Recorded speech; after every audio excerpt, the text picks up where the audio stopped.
What are 3 must-have thyroid labs that you might be missing? Often when people come to my office, they tell me that they've had their thyroid checked and they were told it was normal. And then I look at their labs and find out that they've just had a TSH done. So when you get your thyroid labs done, you really need to get a full panel. So you want to get a TSH, a free T3, a free T4, a reverse T3, and thyroid peroxidase antibodies and thyroglobulin antibodies. So what happens is your brain releases thyroid stimulating hormone, TSH, and the TSH goes to your thyroid and it says, it's kind of like knocking on the door at your thyroid and it says, hey, thyroid, you need to release some thyroid hormone. So the thyroid releases T4. And then in your body, in the liver and in the other tissues, you convert T4 to T3. So T3 is your active form of thyroid. So you have to have T3 in order to feel good and have a good metabolism. And often we don't even look at that. Hi,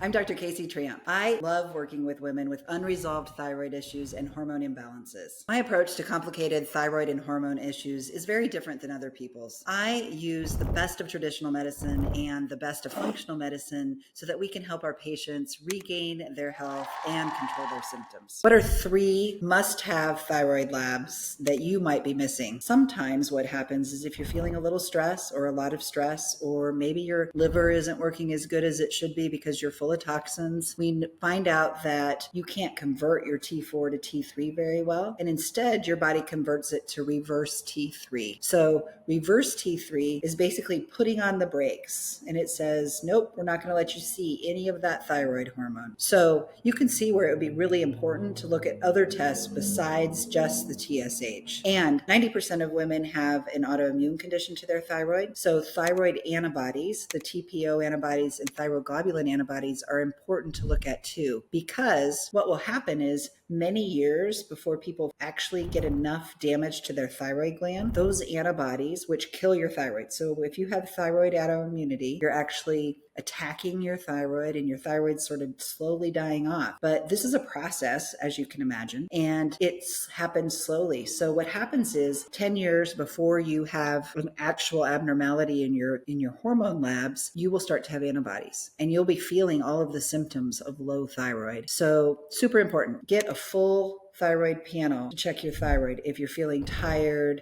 sluggish, brain fog, weight gain, and make sure that your thyroid really isn't the problem. Visit the link you see with this video to schedule a consultation with our office now. We'd love to explore how we can help you and any unresolved hormonal issues you may be dealing with.